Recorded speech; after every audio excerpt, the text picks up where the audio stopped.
Friends और welcome in my YouTube channel CGL officer. देखिए दोस्तों, ये सीरीज नंबर तो काउंट नहीं किए, भूल चुका हूँ, बट जो टॉपिक है हमारा वो है विदेशी आक्रमण।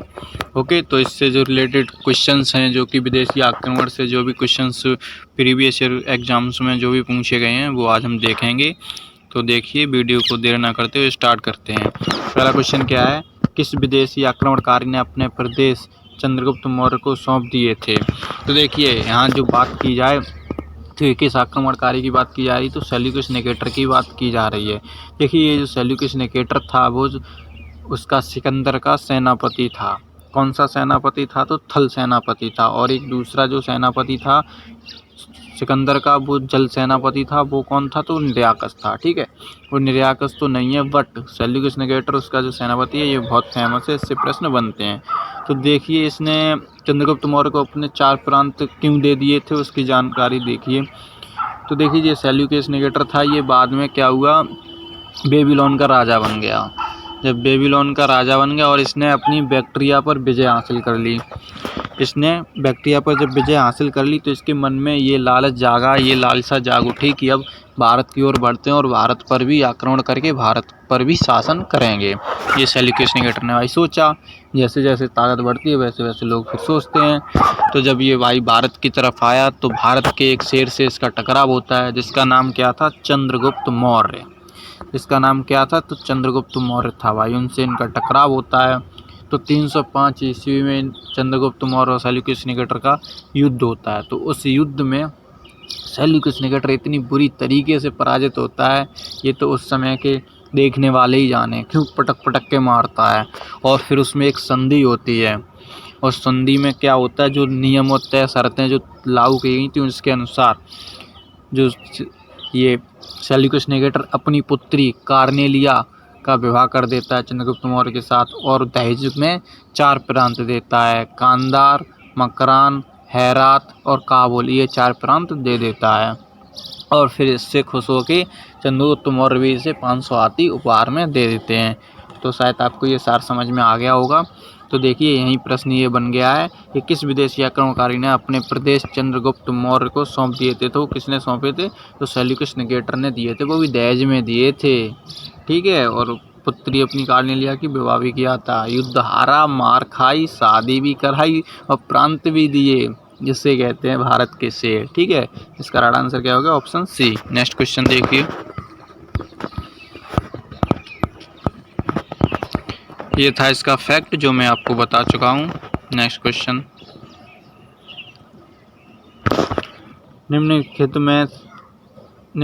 में से कौन 130 ईस्वी से 150 ईस्वी भारत में एक शासक था। तो वो कौन था, तो देखिए, रुद्रदामन था, जिसका डेट याद रखेंगे 130 ईस्वी से 150 ईस्वी। इसका फैक्ट देखते हैं। भारत में शकों का सर्वाधिक प्रसिद्ध राजा कौन हुआ, तो रुद्रदामन हुआ। याद रखेंगे, ये सबसे प्रसिद्ध और पॉपुलर राजा है। ठीक है, कौन था, तो वो रुद्रदामन था। किस वंश का, तो शक का। ओके, 130 ईस्वी से 150 ईस्वी में इन्होंने राज्याधिकार किया। सिंध में कोकण, नर्मदा घाटी, मालवा और गुजरात का एक बड़ा भाग था। इसने गिरनार पर्वत पर सुदर्शन झील की मरम्मत कराई। इसको याद रखेंगे। यहाँ से प्रश्न बनता है कि निम्नलिखित में से किस राजा ने गिरनार पर्वत पर जो सुदर्शन झील है उसका मरम्मत करवाया और निर्माण करवाया, जीर्णोद्धार करवाया। ये प्रश्न बन जाते हैं। तो अभी जो हुआ है सितंबर महीने में, तो उस पैड में जीर्णोद्धार उसका सुदर्शन झील का वो पूछा गया था, मतलब सुदर्शन झील किसने बनवाई। तो देखो, सुदर्शन झील जो बनवाई थी वो तो चंद्रगुप्त मौर्य ने बनवाई थी। और इसका देखिए, जो रुद्रदामन है, इन्होंने इसका मरम्मत भी करवाई और इसको मतलब कई शासक आते गए और इनको साफ़ सफाई करवाते गए। और यानी कि जो बनवाने का काम था, जो निर्माण करवाया था, वो चंद्रगुप्त मौर्य ने करवाया था। याद रखेंगे, इंपॉर्टेंट है, यहाँ से प्रश्न बनता है। ठीक, उसने ही सबसे पहले विशुद्ध संस्कृत भाषा में लंबा अभिलेख लिखा। देखिए, ये जो रुद्रदामन है, इसका सबसे लंबा अभिलेख है वो कौन सा है, तो जूनागढ़ अभिलेख है, जिसके जूनागढ़ अभिलेख के नाम से जाने जाते हैं। यहाँ से ये प्रश्न बन जाता है कि जूनागढ़ अभिलेख निम्न में से किस राजा का है और किस भाषा में लिखा हुआ है। तो वो रुद्रदामन प्रथम का ये अभिलेख है और संस्कृत भाषा में ये लिखा गया था, सबसे लंबा लिखा गया था। ठीक है, नेक्स्ट क्वेश्चन देखिए।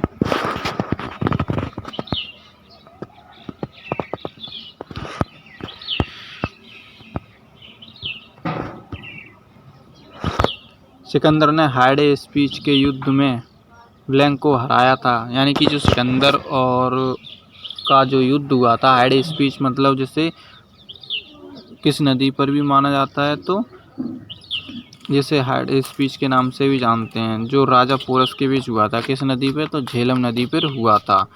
तो देखिए, ये सिकंदर तो आपको मैं बता ही चुका हूँ, ये मैकेडोनिया का शासक था और इसके जो युद्ध होता है वो पोरस के साथ होता है। किस नदी पर, झेलम नदी पर होता है। और इस युद्ध में क्या होता है, पोरस की पराजय हो जाती है, बढ़ जाए युद्ध, एक तरह का ड्रॉ मान सकते हैं, पराजय तो नहीं कह सकते हैं। तो इसका राइट आंसर होगा ऑप्शन ए होगा, सिकंदर ने हाइडे स्पीच के युद्ध में पोरस को हराया था। इसके फैक्ट देख लीजिए। हाइडे स्पीच की लड़ाई सिकंदर और राजा पोरस के बीच 326 ईस्वी पूर्व झेलम नदी के तट पर लड़ी गई थी। तो लड़ाई के परिणामस्वरूप क्या हुआ, तो ग्रीक जीत गए, यानी कि सिकंदर जीत गया था और मैसेडोनियन साम्राज्य भारत के दरवाजे तक पहुंचा। तो पोरस की हार का कारण उसकी सेना के हाथी बने थे। देखिए, मैं आपको कारण बताएं। नेक्स्ट क्वेश्चन देखिए, प्रथम हुड़ आक्रमण कब हुआ था? तो कब हुआ था, तो 458 ईस्वी में हुआ था। हुड़ मध्य एशिया की एक खानाबदोश जाति थी। कैसी जाति थी, तो मध्य एशिया की जो खानाबदोश जाति थी। आप समझ सकते हो खानाबदोश कैसे होते हैं, जो ऐसा ही खाते हैं, इधर उधर भटकते हैं। यह जाति अपने समय में सबसे बर्बर जातियों में गिनी जाती थी।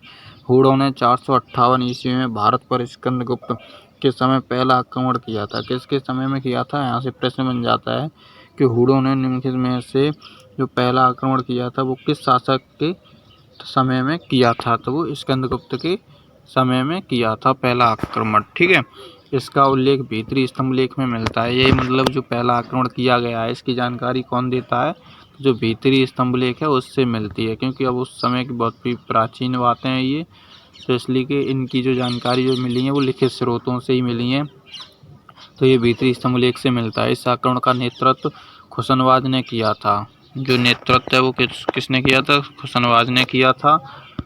और गुप्त काल में हुड़ों ने पंजाब तथा मालवा पर अधिकार कर लिया था। मथुरा से हुड़ों के सिक्के भी प्राप्त हुए हैं। जो हुड़ों ने अपने सिक्के चलाए थे वो भी मथुरा से प्राप्त हुए हैं। ठीक है, तो जानकारी रखेंगे, आपको एग्जाम में बहुत ही फायदा मिलेगा इससे। नेक्स्ट क्वेश्चन देखिए, खाली जगह, राजा ने हान होती से युद्ध किया था, जो चीन के हान राजवंश के राजा थे और द्वितीय प्रयास में उसे हराया था। तो वो कौन था, कनिष्क था। तो कनिष्क ने राजा हान होती से युद्ध किया था। हान होती जो कहाँ का था, ये चीन का था। ठीक है, याद रखेंगे कि कनिष्क ने चीन के किस राजा को हराया था, तो हान होती से युद्ध किया था और उसे हराया था। नेक्स्ट क्वेश्चन देखिए, वो इसका फैक्ट देखिए पहले। कनिष्क ने हान राजवंश के राजा हान होती के साथ युद्ध किया था और अपने साम्राज्य का विस्तार मध्य एशिया जैसे उज्बेकिस्तान, तजाकिस्तान, चीन का सिंकियांग एवं कांसू प्रांत, अफगानिस्तान, पाकिस्तान और समस्त उत्तर भारत तक किया था। आप समझ सकते हो कि प्राचीन समय में अपना भारत कितना बड़ा था। कहाँ से लेके एशिया, उज्बेकिस्तान, तजाकिस्तान, चीन का सिंकियांग एवं कांसू प्रांत, अफगानिस्तान, पाकिस्तान, इन सब में राज था अपने भारत का। कनिष्क के समय में कश्मीर के कुंडल वन में चतुर्थ बौद्ध संगति हुई थी। ये तो हम आपको पहले की वीडियो में बता चुके हैं हुई। और इस बौद्ध संगति में बौद्ध धर्म हीनयान और महायान में विभाजित हो गया था, 2 शाखाओं में बढ़ गया था। ठीक है, क्लियर हो गया होगा। नेक्स्ट क्वेश्चन, इसी का फैक्ट और बाकी है। ज्ञात है कि कनिष्क के समय में 2 नवीन कला शैलियों का भी जन्म हुआ था। कौन कौन सी थी, ये याद रखेंगे, प्रश्न पूछ दिया जाता कि निम्नलिखित में से किस शासक के शासनकाल में इन 2 शैलियों का जन्म हुआ था या निर्माण हुआ था। तो वो कौन थी, वो गांधार और मथुरा कला शैली। काफ़ी इम्पोर्टेंट है, गांधार और मथुरा कला शैली कहा जाता है। गांधार कला शैली का केंद्र बिंदु कहाँ था, तो गांधार में ही था, इसलिए इसका नाम गांधार कला शैली पड़ गया। क्यों पड़ा गांधार कला शैली, क्योंकि इसका जो मुख्य केंद्र था वो गांधार में ही था। और इसे इंडो ग्रीक शैली या ग्रीक बुद्धिस्ट शैली भी कहा जाता है। और मथुरा कला शैली का जन्म कनिष्क के समय में मथुरा में हुआ था, इसलिए इसे मथुरा कला शैली कहते हैं। जो मथुरा कला शैली इसका जन्म कहाँ हुआ था, तो मथुरा में हुआ था, इसलिए इसे मथुरा कला शैली कहने लगे। और किसके समय में हुआ था, तो कनिष्क के समय में हुआ था। इस शैली में लाल बलुआ पत्थर का प्रयोग होता है। जो बुद्ध की मूर्ति इसी कला शैली में बनी हुई है। तो बुद्ध जी की जो मूर्ति बनी हुई है वो मथुरा कला शैली में बनी हुई है, और इसका जो पत्थर जो यूज होता है वो लाल बलुआ पत्थर यूज होता है। तो आई होप आपको सारे क्वेश्चंस क्लियर हो गए होंगे। आपने देख लिया होगा किस तरीके के एग्जाम में प्रश्न बनते हैं, तो उसी हिसाब से अपनी तैयारी पर जोर डालिए, यानी कि उस अच्छे से रिवीजन कीजिए। और जो अपकमिंग जैसे CHSL, MTS, SSC GD, CPO, Delhi head constable ये एग्ज़ाम है, इनमें अच्छे से करके आइए और अपनी एक पोस्ट कंफर्म कीजिए।